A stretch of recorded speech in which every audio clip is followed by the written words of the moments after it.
Welcome to Cruising Stillwater. We are Philip and Michelle, and we would like to share with you our adventures throughout the Pacific Northwest and beyond. We hope to capture the beauty as we see it and bring it to you for viewing. So come along with us as we journey throughout the Pacific Northwest and beyond.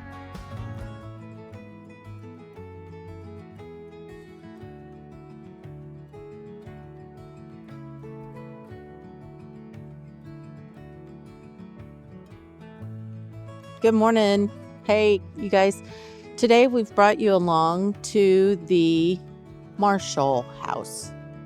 I don't know if it says it behind me or not, but Philip's pointing at something, so I'm going to say it's the Marshall House.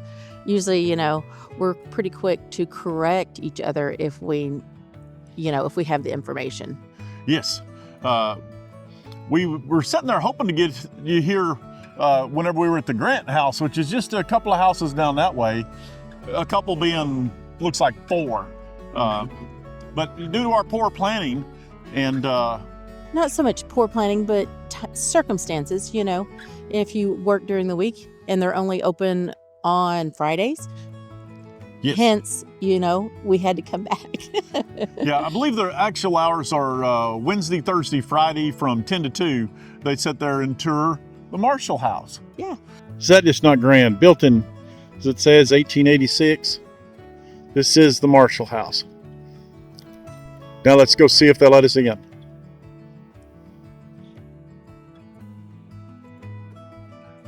I've always loved those lookout type spires. I see the warping in the glass up there, like, that one gentleman had said.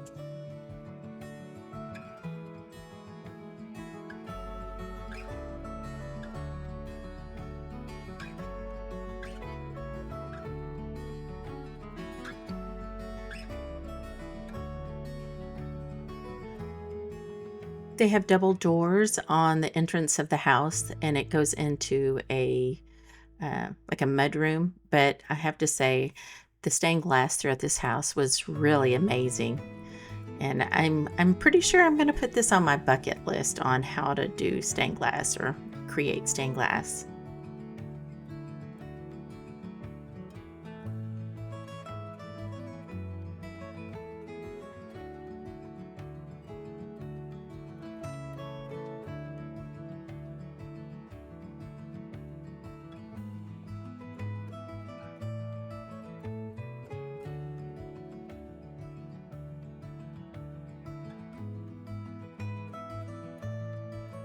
This is the Marshall home, and we call it that because of its most famous resident, which was General George Marshall. Okay. Okay, cool. General George Marshall. And we have to remember General George Marshall. He was Secretary of State under President Harry Truman. He was Chief of Staff under Roosevelt and President Truman. And he is best known for being the architect of the Marshall Plan. Okay. So, which was the economic recovery plan presented from the United States to Europe to help them recover after World War II. Okay. And really, it saved Europe after World War II because these people had, everything was just destroyed. These people had nothing to work with, and it saved them, really. And we, to this day, will have people come in from Europe and all over the world, really. And he's very well known. His impact was worldwide. It just wasn't here in Washington or the United States, worldwide. And I've had people come in from Germany, had a fellow this last summer that came in, and he said, all about Marshall. He said, saved his grandparents, really, the program did. So people still appreciate him today. Yeah. Him and his family lived here in the late 1930s, 1936, 37, and they left in early 38. Almost two years. And the home was built in 1886. There are 21 homes here, and this is called Officers Row, is what we call it. And all of these homes were built to house the families and the officers who were stationed here at Fort Vancouver. This was the General's home. And this is where General Marshall lived, as well as some other General Foreign. This home was built in 1886. It is a Queen Anne style home. We're familiar with Victorian care homes. built during the Victorian era, but there are a number of differences. The main difference being Victorian homes are built symmetrical, so they're on more of a square or a rectangle. This home is asymmetrical. So you'll see we have like this window here, and you'll see this wraparound porch, which is it goes all the way around. These are, yeah, I mean, you can almost think of I like to think of a Victorian home as kind of an upgraded home. They're more eye-catching from the outside. They're just more of a unique home, and beautiful woodwork inside here that you probably wouldn't have had in a Victorian home. This home has built-in benches here that would be used. Nice that this was a military home, because someone walking here in muddy boots can pull off their muddy boots and not have to worry about putting mud through the home. When you leave, turn around and look at the turret. It's round. That would be square or rectangular on a Victorian home. Those are not accessible for storage, are they? What's that? The benches. I think they used to. Yeah, they're not now. I didn't they're know. sealed now. It would have to be Yeah. hinged. So I was just they're not sealed. They're not. Yeah, like Lacey said, not now, but they may have been. This is a huge house. I'm just saying they probably don't have to worry about storage. But I'm just saying Sure that they will. You're the first person to ever ask that. But yeah, it would make sense. You would thought they would have hinged it or something, but like I said, it's a big home, so probably don't have to worry about it too much. So Has there ever been any need for restoration of this? yes, in fact, we're going to talk about that in this next room. So let's move on over here. Oh, I love those pocket doors. Yeah. My folks' house has pocket doors that are this size, but all one piece, all the way across. Well, that's something that's kind of nice that, again, being a military home, of course, and it was also a family home. It would be, like, these would be handy to have, because the room you're standing in is the west parlor. And 1890 example, this is, end of the day, the general wants to have a meeting with some of his officers. They would meet here, and then you could close this off easily. And so you would still have some privacy, the rest of the home. Yeah, my folks' house is built on a square, and it has, like I said, the huge pocket doors that would cover the whole span instead of twin doors here. So my Uncle Ben could open up all of those pocket doors, and the whole downstairs could be open so he could have parties. Well, that's exactly right. And so when you walk in here, I have to kind of laugh, because we probably all watch some of the home remodeling shows like Live or At Least Listed. And what's the first thing someone says to say, hey, what do we need to do to keep you, staying in your home? Yeah. Open concept, everything, right? Right. Yeah. Well, it's like when you first walk in here, you don't feel closed off, Mm-hmm. but you have the ability to close things off and make them, of course, these were also used, you could close off for heating purposes and whatnot. That would be helpful that way. However, it had a purpose of, especially our military home, kind of keeping things compartmentalized. And so, Yes. point out a couple things. Again, this is the west parlor, the formal parlor. A couple of unique things about this room. You have the floor, the ceiling windows. that is gorgeous. Which you don't see all the time. Now, apparently, and my understanding is these were, at least in Europe, popular at one time, because the rumor is that homes could be taxed on the number of doors. Now, I haven't seen any, not sure if that's the case here in the United States or not, but again, it was part of the architectural design of the day, so it was just something that was done. But it did have, a benefit, because, again, being a military home, imagine it's a hot day in June or something, and you've got a bunch of smelly guys in here, and someone wants to have a cigar.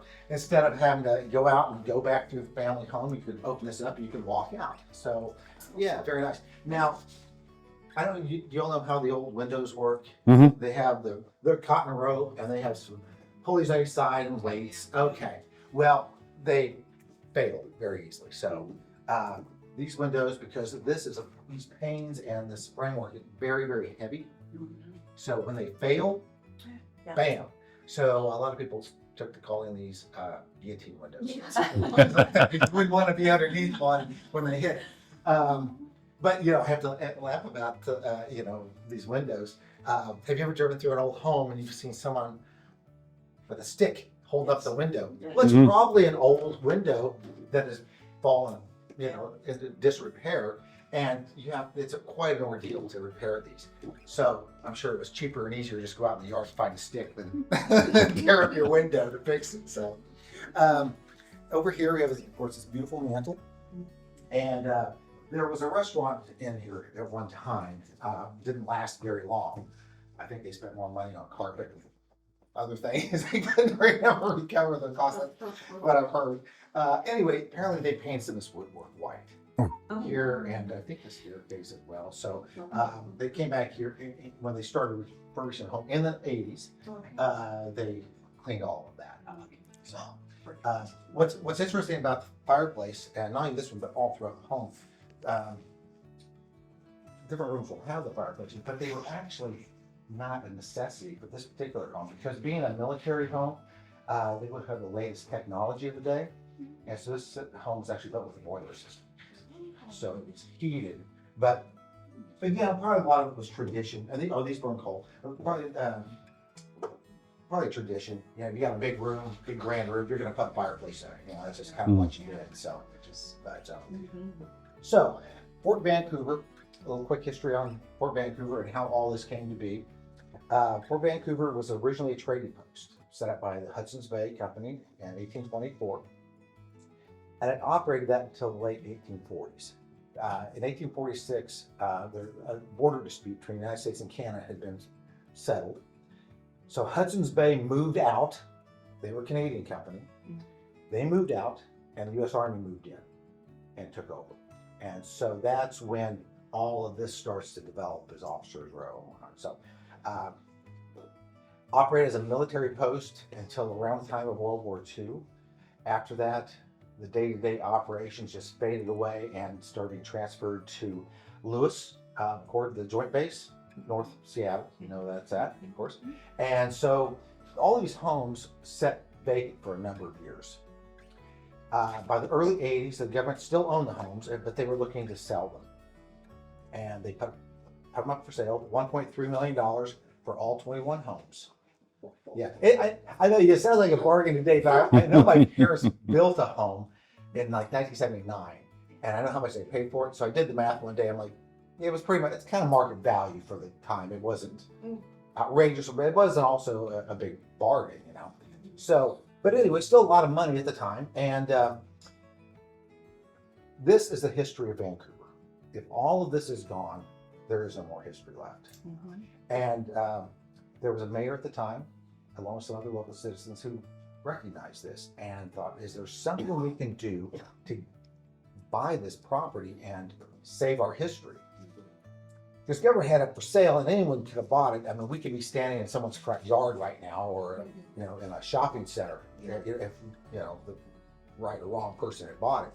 And so anyway, the city of Vancouver put together a plan, got with a Washington state senator, and got a meeting in Washington, D.C., and to talk about buying it. Government loved the idea. They liked that idea better, but preserving it than it being torn down or something. And so, okay, we're going to go with your plan. We're going to sell you all 21 homes here. Plus, now the price tag was at $1.3 million. Plus, we're going to give you the friends and family discount. So we're going to sell this to you for $1. Huh. Oh my. Yeah. So they were able to buy all 21 homes for $1, which obviously, that was probably very exciting, because I'm sure that they were looking, and all the couch cushions trying to find that, because that was a hunk of change to come up with. And so they were trying to find ways to buy it. And then what do you do with it after you buy it? Of course, it's going to cost money to refurbish it. Well, yeah, I'm sure that was very exciting for them. But they were able to pass a bond, and work got going. And so by the late 80s, this was pretty much completed and refurbished. There was an event here. This home, there was an event here in 1986, so it was at least complete enough to have had a nice art exhibit, which we'll talk about here in a few minutes. That's stopped here. Any questions, comments? Okay. All right, we'll move on over here. Imagine this table is not here. One of the ways that the city is able to maintain all this, all these homes here, are they rent out spaces here, and we have offices upstairs. We have weddings and all kinds of events here. So this table is here more for practical purposes than anything else. This is actually what we would call today the family room. It's the east parlor, but at the time, this would you wouldn't have had a table like this. You would have had much more comfortable seating, and this would have been the place at the end of the day where the family would gather, talk about what was going on during the day, read, do homework, whatever you did when there wasn't, a football game on the big screen TV that night. So, or your cell phones, Yeah. So, but Marshall family, when they lived here, they fell in love with this whole area. Miss Marshall liked to horseback ride. General Marshall liked to fish. I think one of his favorite places to fish was a tributary of the Lewis River, and they fell in love with this. Now, by the time they had gotten to this post, and remember, military family, they've moved around a lot. In fact, I think this was the Marshall's third stop in about 5 years, so they had moved around a little bit. And General Marshall had already been in the service for well over 30 years, and so hoping that the time is kind of winding down where they can retire. So they actually fell in love with this area so much that they started looking for a place to buy, to either build a home or buy just, whatever. But they wanted to retire here. Unfortunately, history had other plans. And from here, General Marshall was called back to Washington, D.C. And so this was kind of his last stop out in the field, so to speak. And within months, he was given the chief of staff position under President Roosevelt. But yeah, kind of sad. I mean, the last 15 years of Marshall's life is kind of like, wow, can we please stop? Is it time? I mean, can we retire? But he was a very, very dedicated person and loved this country, was very dedicated to service and duty. And he just was one of those people that once he got in the system, people just relied upon him so much. And,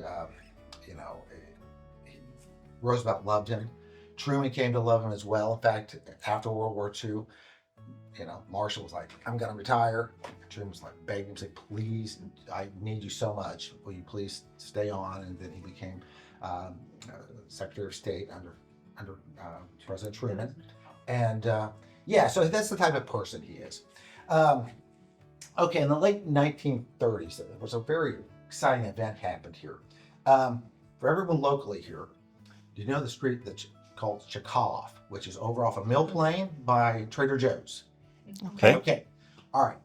A lot of people, even if you live here, I mean, the pronunciation and like what's the story behind this? And when I moved here like 11 years ago, I'm like, you have just street names, you're like, well, that's an unusual name. You just don't really see it every day. It's not like Miller Street or Jefferson or something. It was unique. I'm like, and I never knew the story behind it until I started doing tours here. It is actually named after this gentleman. And he was an aviator, Russian. And so in the 1930s, aviation became an exciting, I hate to say spectator sport, but it was something that was followed and all throughout the world. People, since pretty much after Lindbergh's flight, 1927, when he went over to Paris, nonstop across the Atlantic, it really kind of stoked the flames a little bit, and suddenly aviation just blew up, and you had people trying to do things that had never been done before in an airplane, and it became really a competition between not only individuals but countries got into it. It's like the Americans just did this, but so we're going to outdo them and do something else that's never happened. That happened throughout the 30s, and these were again big media events because when they happened, I mean, they were the daredevils of the day, and so radio and newspapers, who sometimes newspapers had 3 or 4 editions a day. They, it's like, what's going on? Where are these people at? Because it was exciting. They could sell newspapers off of it. Wow. But they were following these events, kind of like, today, like if we have like, let's say, an eclipse or something where, hey, you get the progress reports of what's going on throughout the day, something similar to that probably. So in 1937, the Russians decided to kind of get into the competition. And they decided to do something that had never been done. And that was to fly from Moscow to San Francisco nonstop. Mhm. It's 7,000 miles if you go across the North Pole. Mhm. Okay, aviation had come a long way, even since Lindbergh's day. Because you're talking 10 years later. But not so much that when you're coming across the cold North Pole, that your plane doesn't start to kind of freeze up and things start to fail and go, awry. And that's what happened to the Russians. So they got to this area and they burned up more fuel than they thought they were ever going to. And they just started having all kinds of problems with the plane. So they realized that they are not going to make it all the way to Moscow. So, all the way to San Francisco from Moscow. And so they were just south of Portland here a little bit and decided to spin around. And they knew that over on Swan Island, there was an airport. That was the original location of Portland Airport, was on Swan Island. And so they spun around, started circling, trying to find, an opening to land. And again, you've got radio stations and whatnot following this, and word got around that, hey, this airplane that you're seeing, those are the Russians, because everyone knew this was happening. So a crowd started to gather on Swan Island. Okay, so the Russians knew what had happened to Charles Lindbergh when he landed in Paris in 27. And that was when they landed, or when Lindbergh landed the plane, they did not secure the plane itself. And when the crowd gathered around, there was no security or anything, and people were coming off the plane trying to tear parts off of it for souvenirs, right? Now, given the fact that in 1937, the person in charge of the Soviet Union was Joseph Stalin, I'm sure the Russian pilots, the first thing through their head was like, no, we cannot let our plane get torn apart, because Stalin was not known for a good sense of humor. And that would have probably been, a one-way trip to Siberia when you got home if you let your pride plane get torn apart for souvenirs by a bunch of Americans. That wasn't going to go down well. So they knew that Pearson was here here at Fort Vancouver Airport, and it's still there. I don't know if you've driven past, you've probably seen planes, private planes and whatnot land there. And so they spun back around and just landed. And of course, no one here at the base thought, that no one was concerned. They knew what was going on. And so General Marshall was alerted. They put together a group to go down and meet the soldiers, or the pilots, and they were brought back here to this home, to the family home of General Marshall, and taken upstairs. They were able to bathe, get cleaned up, fed, able to get some rest, sleep, and really taken care of very, very well. And Marshall knew, and this kind of speaks to General Marshall, he doesn't miss too many things. He kind of is one of these people who can see, okay, I know what the next step is going to be. I know what's going to happen next. And he's like, I know this is going to be a big media event. This is going to get crazy. And all these pilots have their smelly flight uniforms, and it's like, well, these gents are going to need something a little nicer to present themselves. And so he actually sent out for some nice suits for them to wear, because there was a big press conference. In fact, you can see some photos here.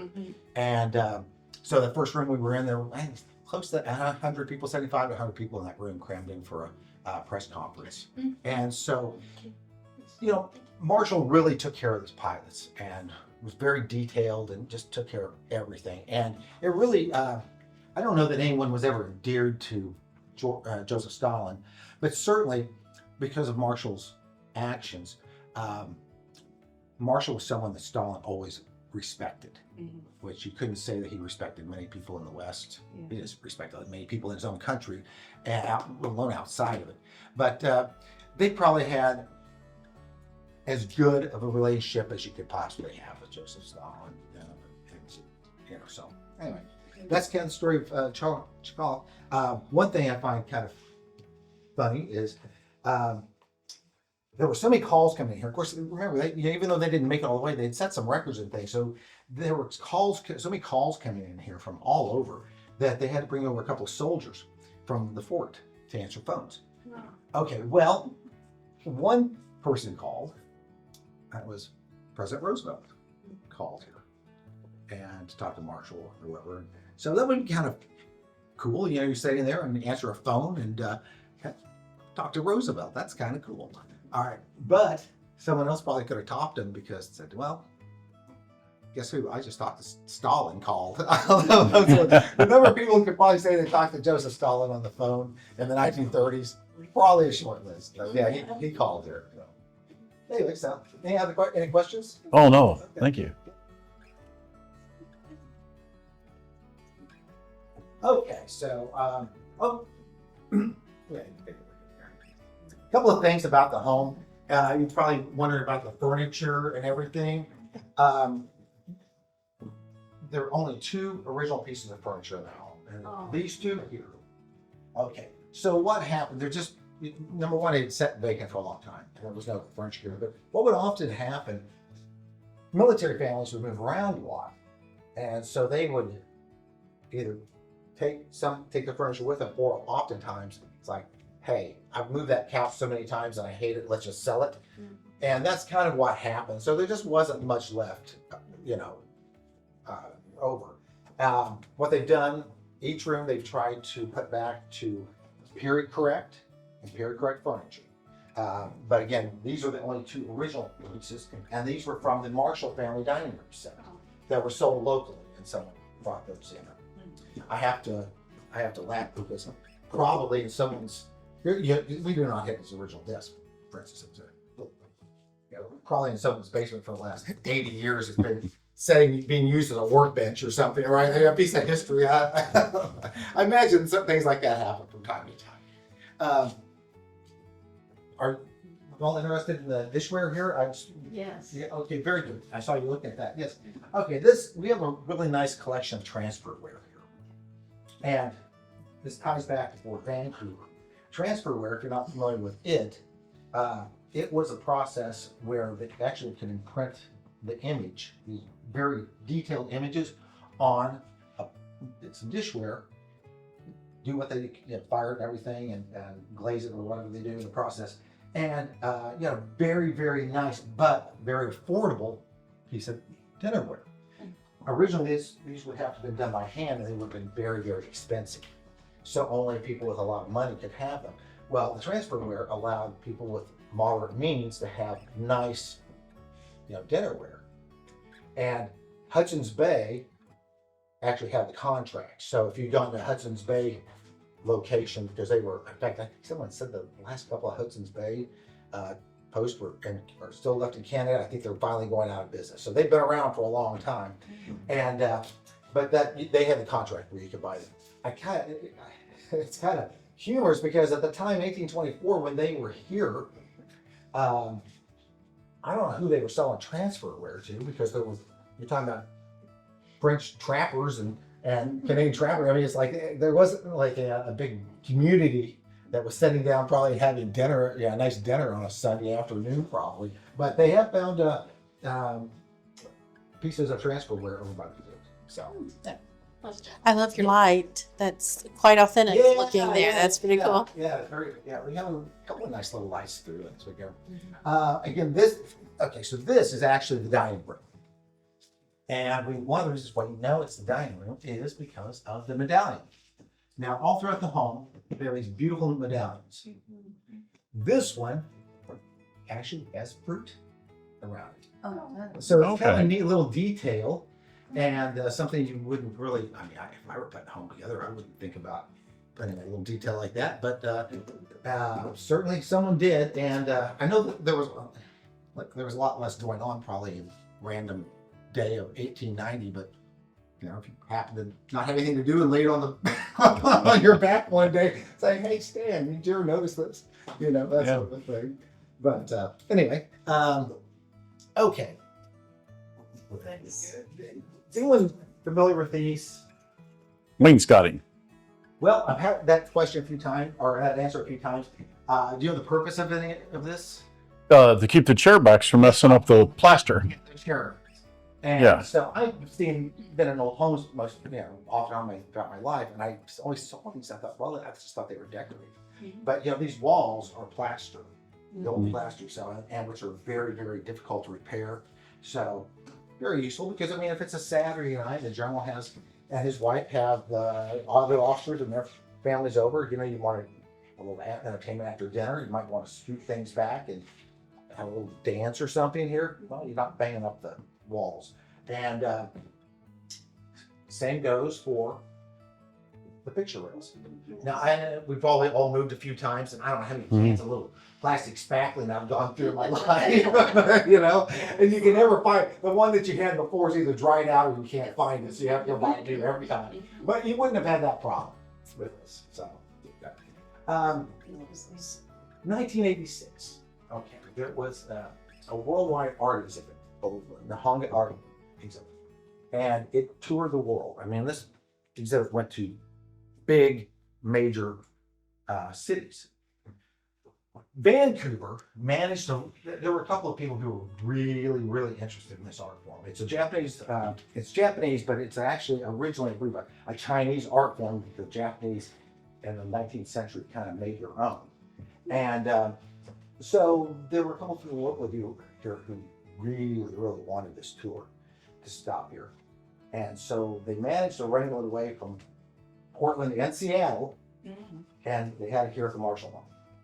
And this turned out to be one of the most successful stops that they had, and one of their favorites, because I'm sure, you know, you see the environment here, have a nice art exhibit here as opposed to maybe a corner of a dusty building or a museum someplace else. And they really, really appreciated the hospitality and that they were given, so much so that the sister city of Vancouver, Joyo, Japan, presented the city with this beautiful painting. And you get up close to it.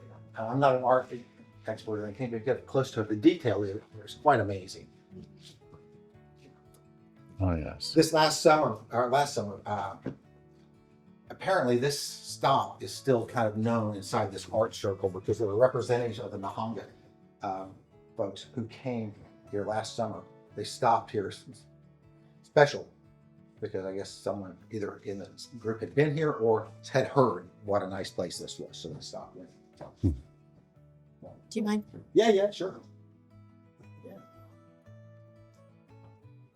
This kind of reminds me of your uncles, your great uncles. Oh, yes. The little dog. Except that has a lot more detail It than, does. because they probably had much better vision than he did at that time period. Right. He was like 90 and drew an odd, love this stained glass. Yeah, and we have more of it in here and in here. And I'm told that there was one time a little bit more throughout the home. There is still when we leave, and we can't go upstairs. We can see the stained glass up the staircase. Oh, because Okay. that's rented, right? Yeah. It's offices. Yeah. Is it original? Some of it is quite old if it's not original. Some of it, I mean, obviously, you look here in the three green nails look here, those look very new. Yeah. But you catch this in the right light, and you can see like this piece up here is down busted.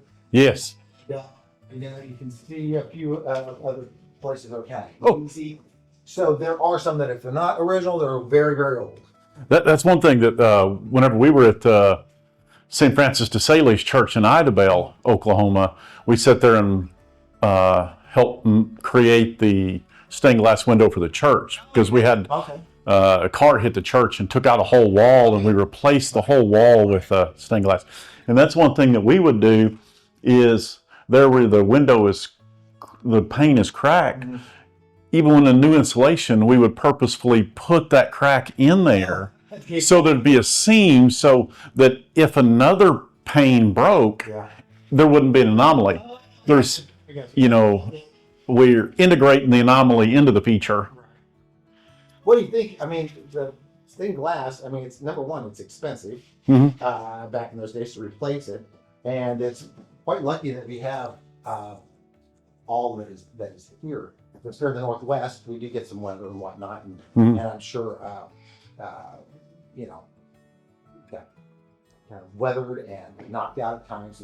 We're lucky to have it in here still because a lot of places, I'm sure, of course, the expense and finding someone to do it and all that, you know, it's like, let's just put in a regular old glass, right? And Right. get this. So I'm sure that happened in a lot of places. So we're lucky we have some of that. And that's one of the things in the church. They sit there and just had those green Yeah. columns. of glass. So they had a priest from, I think, North Carolina designed the stained glass, and the parishioners sat there and made it over a weekend and put it all in Does there. it go up the steps? Oh, this is a restroom, and there's a little bit of debate on exactly when this was tacked on. I don't know. We were doing it. Yeah. When this was on, I don't know that this was original. I mean, obviously, Shower. obviously it's been refurbished if it was, but And the loo? yeah, but it's there are a couple of stories on it. I don't know. I just don't want to tell you that it was for sure on. Or, it was built in the home of the. I'm gonna What's add that? some Yeah. context Yeah, that I learned this weekend. yeah, you did. There's always been a bathroom there. There Really? was. There was. It's on the Good. original plan. Good. Good. So this whole Madeline Albright story, Mhm. I don't know if Right. it was remodeled. I think that might be it because I'm gonna go with that's part of it. I don't know if you've heard this story or not. yeah, I have. Hmm. That they did it because she likes to stay at old homes, and there was a story that floated around You that they. can tell that that they part, put that but on. there's always been a bathroom there. Thank you, because this I never got the definitive answer on, but this was actually part of it. Now, she referenced Albright. Okay. Again, whether or not this is Mhm. true or not, there was a story floating around that she liked to stay at old historic places, Nope. and that she stayed here. Whenever we say Albright. Madeline Albright, Yes. yeah, built in the 90s and all that sort of stuff. Okay. All right. She liked to stay in historic places, and there was someone had said, "Oh, they put this on here, put this bathroom in here because she was going to stay here, and there wasn't a bathroom." Which that doesn't make any sense at all. Right. Yeah, and so that's the problem with old homes and old home tours. You hear a lot of things. So if I don't know, Mhm. I'm like, I'm gonna tell you the Right. story, but I'm like, Yeah. let's not Asterisks. too much. Yes, an asterisk, exactly. I'm glad she had that because no one knew that. Knew the whole story on that. Yeah, And I'm the same way. It's like, whenever you sit there and see somebody selling like a 2-bedroom, 1-bath, or a 3-bedroom, 1-bath house, you're sitting there thinking, who wants a house with 1 bathroom? right, You exactly. know what I mean? I don't like sharing. Well, here's the thing. Even though this is a military home, home was built in 1886. Few homes, even in 1886, were built with bathrooms Mhm. in it. So I have, I'm sure they had some sort of a system. So if it was actually part of the original architecture, well, that was a pretty sophisticated system at the time. Of course, Right. it had, so we already talked about the boiler system and all that. So it's possible being a military home, but I can almost guarantee no one else's home in 1886 probably had a bathroom inside it originally, probably, So, Right. I doubt it anyway. So anyhow, this was John Marshall's office. That is his second wife, Catherine. Okay. Did we miss what happened to his first one? Yeah, we're going to get to that. The way this Okay, is kind that's of all good. the way I'm good this with is it. kind of paced out, it makes more sense to talk to her about here. I'm good with it. They put the photo here, so we'll talk about her first because she lived here at the home. Okay. She did. Yeah, she lived here at home. His first wife did not. Okay. But we'll get to her in just a moment. Got it. So we were talking with Mrs. Marshall. She loved this area, and they wanted to retire here. But I have to laugh because someone put a big ashtray next to her photo. Because She liked to smoke, and apparently she liked to smoke Lucky Strike cigarettes. Is the story I've heard. Yeah. And so in those days, it's hard to life.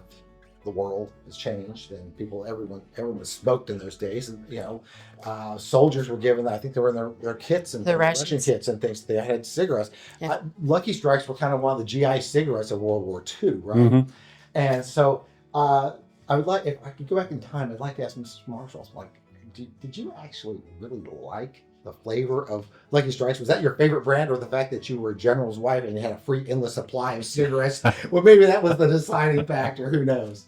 But anyway, someone had a sense of humor when they staged a series. Okay, I don't know anything about their daily habits. Was it she was just a smoker and he wasn't? I don't know if he smoked or not. Probably he did. I would imagine. Yeah, I don't know. I mean, for sure. yeah. Because watch an old game show from Mhm. the 1950s. Oh my gosh, it's like a cloud of smoke, right? Everybody's Yeah. smoking. You can smoke on television. So it was just the anti-smoking campaign in 1937 probably hadn't started up very, very strongly at that time. Of course, they had a lot of people who didn't make it very far in their lives, But, Right. But I don't know about him. I don't know if for sure he did. Or These mirrors are just gorgeous. I know, These they're pieces gorgeous. they put Yeah. in here. Well, Yes. what course, while the Marshall family lived here, John Marshall was in charge of the day-to-day operations of Fort Vancouver, which was a lot of responsibility. And he took it very seriously. But also while he was here, he was in charge of the CCC camps in the area, which were the civilian concentration camps in Oregon and in Washington. There were over 20 of them. And he actually thought that was as important as anything he did here relating to Fort Vancouver. And the reason being, of course, 1930s, you have a lot of young men out of work and just desperate, no hope, you're looking to the future. Well, what future? Because there was just no end in sight. Marshall saw the CCC camps as a wonderful plan because it got young men up and going, got them a paycheck, they were able to learn some skills, and kind of gave them some pride in themselves a little bit, which I think the 1930s, like my grandparents lived through that, and I heard a few things from them, and they were farmers, so they weren't hit quite as hard as a lot of people who were working in factories and whatnot, but it was a rough time. And so Marshall really, really appreciated the plan and thought it was just wonderful. And one of the things, Marshall was one of these people, there was a social plan side of it, which were helping these young men, but there was also a practical side to it. And that is, Marshall liked the idea that there was a schedule involved. It was getting people, let's put it this way, no one was sleeping until noon at a CCC camp.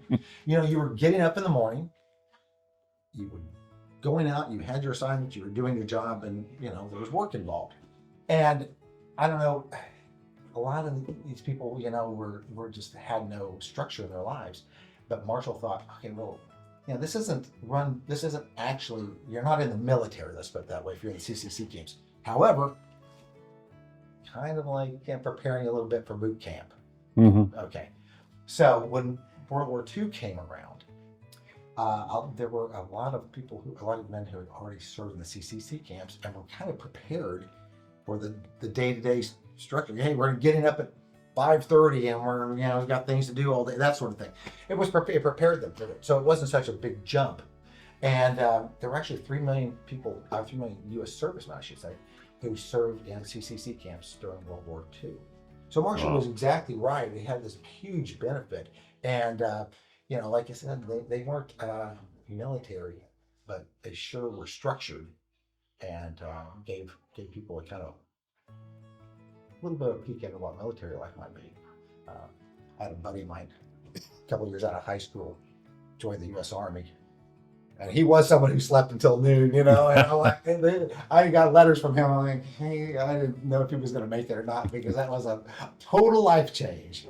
But at least, that prepared these guys. So you have the social aspect of it, but you have the practical aspect of it as well. Because Marshall, he was one of those people who could kind of step back a little bit and see the world view. He was a wonderful planner, wonderful organizer. But he could kind of, as we mentioned earlier, he could kind of see, what's going to happen. 1 + 1 is going to equal something someday, right? Mm-hmm. And looked around in the late 1930s when Marshall and his family were living here. The Japanese had already invaded China at the time. Saw what was going on with Adolf Hitler, and I was like, hey, yeah, we're going to need, whether we like it or not, because there was a big movement, to stay out of world affairs in the late 1930s. And he said, we may actually get pulled into something. And he was absolutely right. And of course, his work with the CCC camps helped us out years later. So, any questions? Oh, no. Thank you. I tell you, I just love these old tiger stripe desk. I know. Those are beautiful. And these is kind of a mission style. I think that's what they call this, is what they tried to kind of do this. I guess it's kind of a 1930s style. Is that the parchment in the case, is that an actual? This here, yes, ma'am, I think it is. It doesn't give us any information here, and I've not read anything else about it. But yes, I'm pretty sure that it is. That is pretty neat. It certainly looks like it. I don't think it's reproduction. Yeah. Wow. You wouldn't probably. Feel really cool. Yeah, it is. So.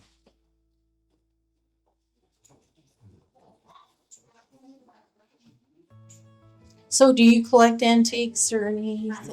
Have you caught a bug from being in all this No, I have history? I have a couple old guitars. But I had those before. The kitchen? This Galley? is actually the kitchen, and this is probably the room that has probably changed the most. You know, if you see all the walls and everything throughout the home, they're like they were, but this has changed a lot. At one time, my understanding is there were on the other side of here. 'Cause I think this, I can't imagine that this wall has not moved at some point. You can see this too, Right. So there's been some changes here, but apparently there used to be some living quarters on the other side here. I think there was a cook and cook maid and like a driver or something. So this has changed a little bit. I'm looking at your General John J. Pershing. Yep. In Missouri, Poplar Bluff, I believe the VA hospital is named after him, John J. Pershing. Probably so. Yep, absolutely. And you know, Probably. what's interesting about the photos here, Oh, yeah. Marshall was everyone's boss except the two presidents and Pershing. So you think about Truman and MacArthur and Patton and Eisenhower, you know, people who are, their names, you know, are much more widely known than General Marshall. I mean, people maybe know the name General Marshall, but don't always know about him. But of course, you have people who have television shows and movies made about him, but Marshall never had anything like that, you know. And number one, it just wasn't, he wasn't a field commander, but also too, you know, he was his I don't know, someone like MacArthur who's controversial, or Patton who are bigger than life type people. I suppose their lives lend themselves a little bit more to an action film or something like that. I think Marshall has been portrayed, I think, in 2 different movies, just briefly. I think Saving Private Ryan, and then there was another film I escapes me, but you know, but such an important person. And we'll go back to Pershing. He was actually Pershing was actually really his mentor, and he was with General Pershing during World War One. He went with Pershing over to Europe when the United States entered the war, and he actually learned a lot from Pershing. Pershing and Marshall recognized when, like on the way over, they knew that the U.S. Army was ill prepared to be going. It took the Army quite a while even to get up and rolling and get organized enough and trained up enough to even consider going. And when they did, Marshall knew that they weren't really prepared. They had problems with equipment and all kinds of things.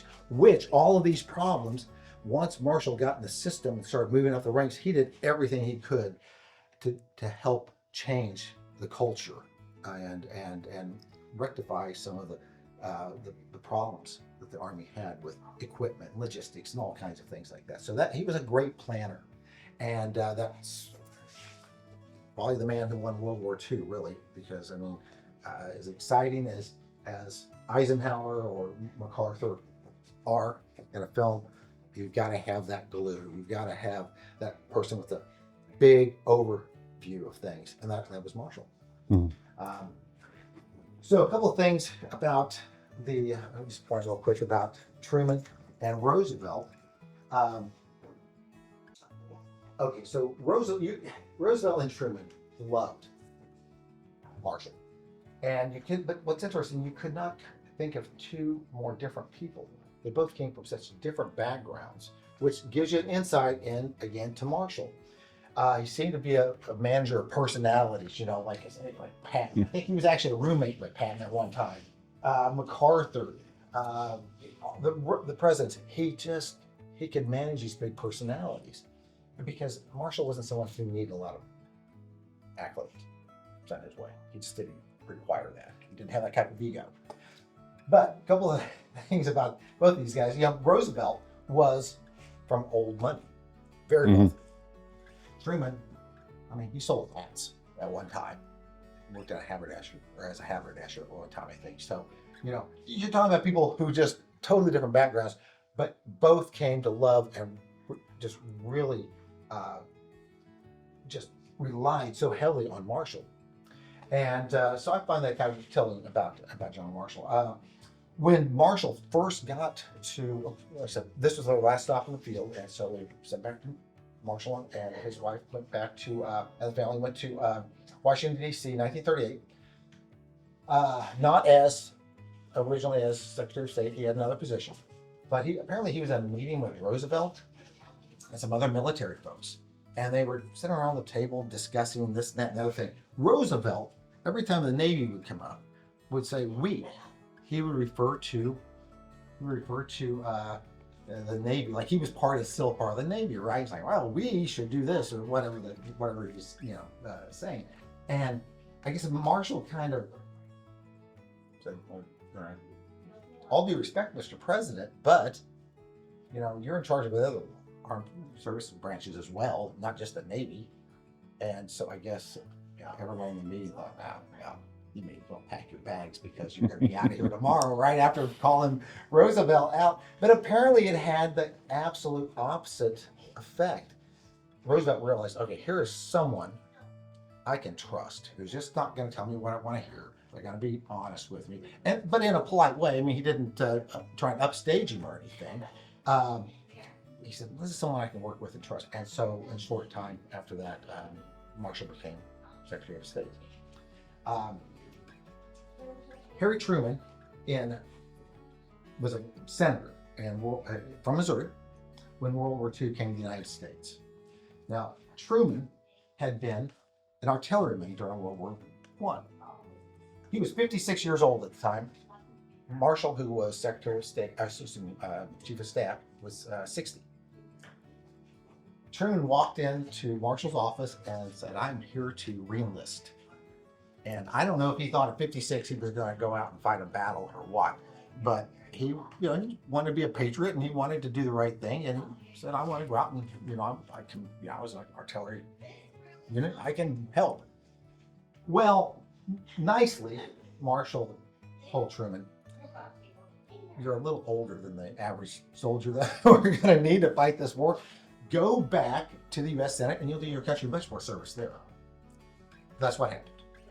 A few years later, President Roosevelt passed away, and by that time, Truman was vice president.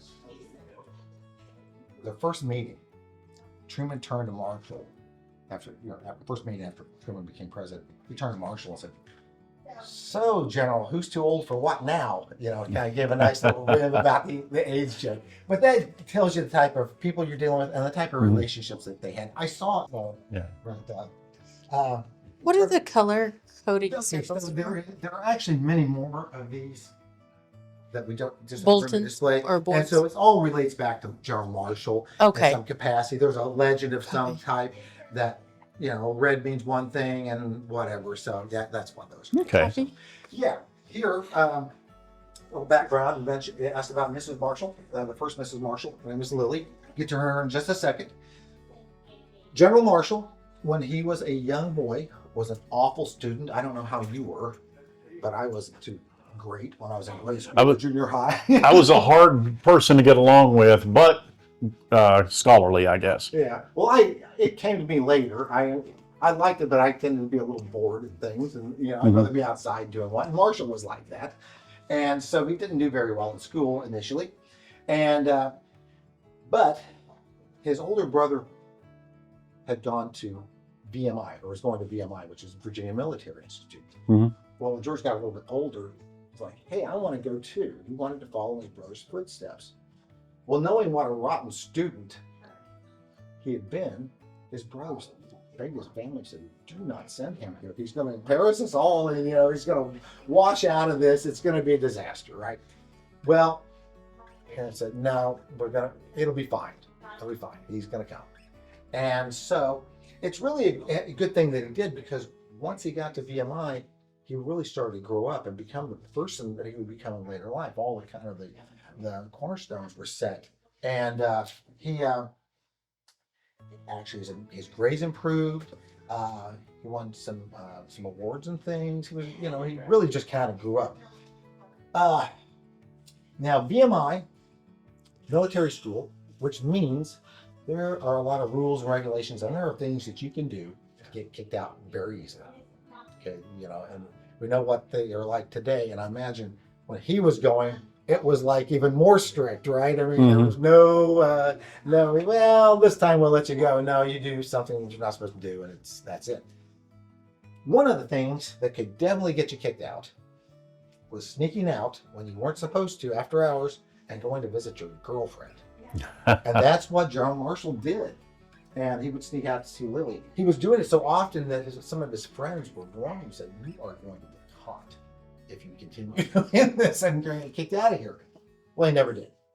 And it's a good thing because it's one of those things in history that I often think about. You know, we look at all these photos of everyone and we kind of think, okay, and we watch a movie and I don't, myself, sometimes I forget to think about the human being as opposed to, you know, the image or you know, the offices they held or whatnot. And think about, you know, they all had private lives just like we do today. And things, I don't know about you, but I know in my life, I've had things that have thrown me off track. You know, we've all had things that like, oh wow, I was on my road to do this and then I don't know, it didn't work out. We all have these things. So I've often thought, well, what would have happened if General Marshall had been kicked out of the army? Oh my gosh, imagine the impact, because if he had not become a career military person, he may have become a teacher or something, and never later in life been in those places that not only the country benefited from, but the whole world benefited from. So history's kind of that way. I find it kind of interesting. But, you know, again, sometimes you take a left or a right in history. Sometimes you're just lucky the right person, a coin flip, right? And the right person made it all the way through to where they were supposed to be. Yes. So during President Truman's administration, John Marshall was Secretary of State. And of course, Marshall had, after World War II, had wanted to retire again, but Truman begged him, said, "Please, I need your help. Can you hang on there?" So anyway, he did. And on a trip to Europe after World War II, Marshall saw what was still not happening in Europe, and that was there was no rebuilding going on. Because people had no money. They couldn't feed themselves, farm equipment destroyed, everything. It was just a total, complete mess. And nothing had really changed since the last days of World War II. No one was making any progress. And so Marshall recognized, look, Europe is never going to recover without some outside assistance. And that's when he started putting together the Marshall Plan, or what we later called the Marshall Plan. And basically, it was an economic recovery plan that was offered to every country in Europe, including the Soviet Union. They could have actually taken money from the United States to help rebuild. Mm-hmm. Czechoslovakia, which later became, under Soviet influence, right? They actually accepted money. Stalin said, "No, you're not taking money from the Americans." Again, one of those things in history. What if they defied Stalin and said, "No, sorry, we're in bad shape here, and you're not helping us. We're going to take some money." They get going. Who knows? Maybe history would have changed a little bit, but that didn't happen. So Marshall put together this plan, and he presented it to President Truman. And this will tell you much of what you need to know about Marshall and the type of man he was. He wanted to call it the Truman Plan. He didn't even want credit for his own plan. Mm-hmm. And this also tells you a little bit about Harry Truman. Truman said, "No, we're going to keep it called the Marshall Plan because you have done all the work on this. This is yours."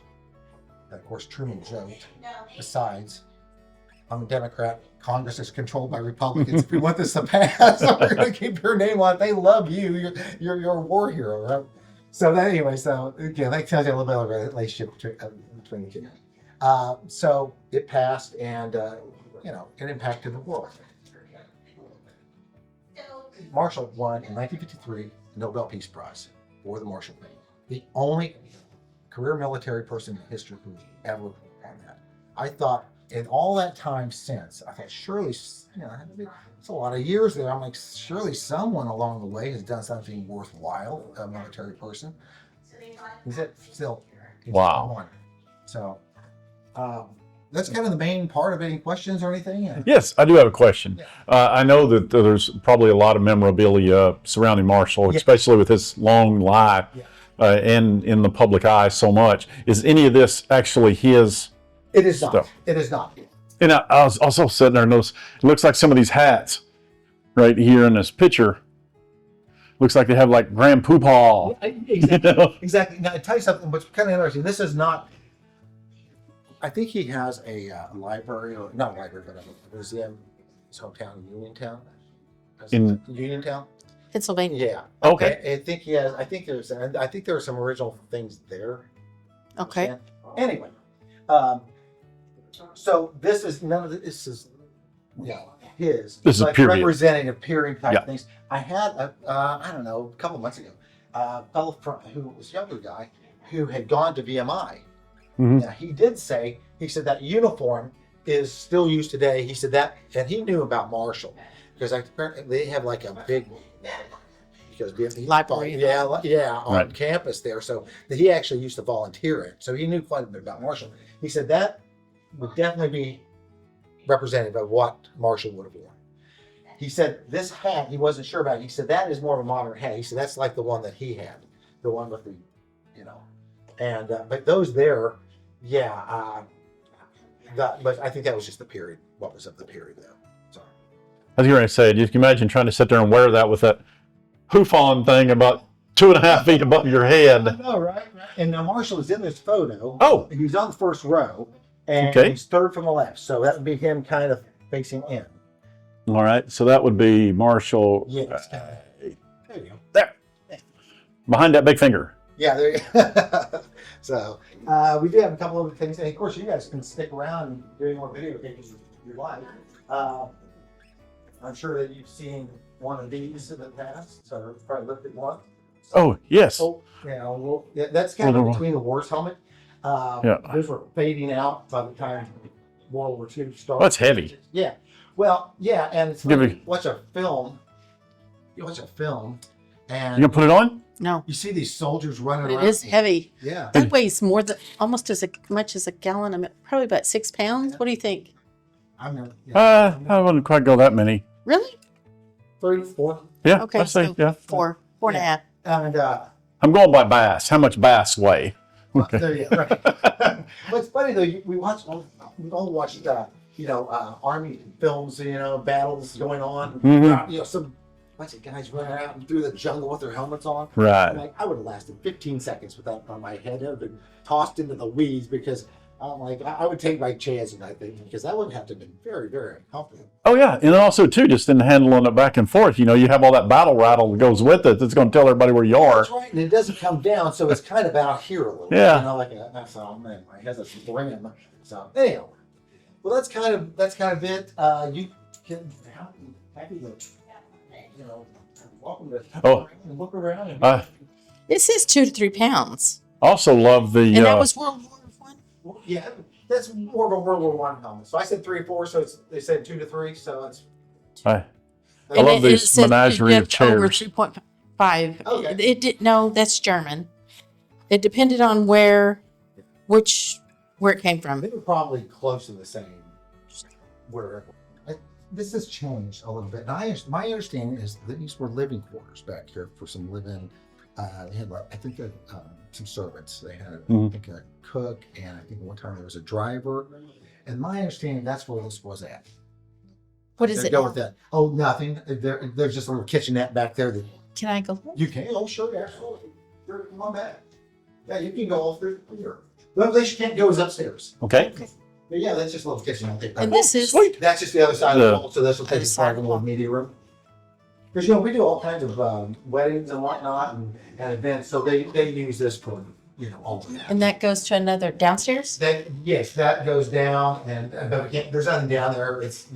We can't. We're not supposed to do that. Hey, it's all good. And I did find out from you're talking about the secret tour. Yeah. It's like the next one's in April. Oh, that's true. Yes. Yeah. It's I like, used to do that once a year because it was a special event. They've not done that before, and I think it coincided with some other things. So they're going to try to keep that kind of a special thing. For the makes sense. Unfortunately, they're going to do one of the at the end of the month, the old hospital. Mm-hmm. And it's already It's sold sold out. out. Yes. It's like, it's almost like we need to be on a mailing list to be able to be competitive. Come on, if you didn't put it on one.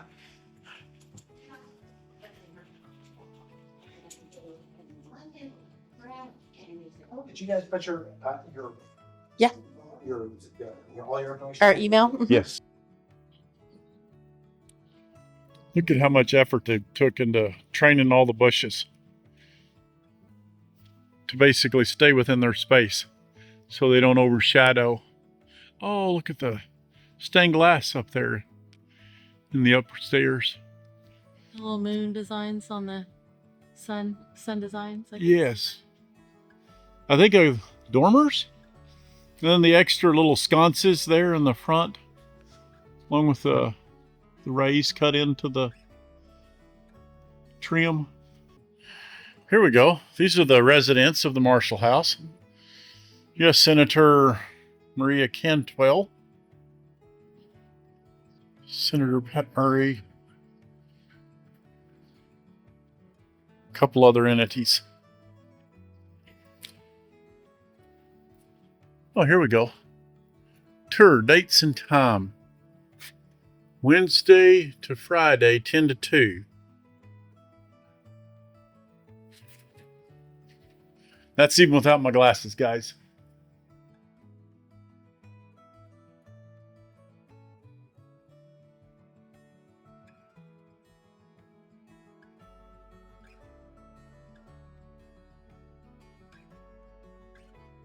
Here are a few of the pieces that stood out in the home and thought we'd share kind of up close for you guys.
Thank you so much for watching and joining us on our journey. We look forward to seeing you on our next adventure. Don't forget to hit the like and subscribe button. Thanks.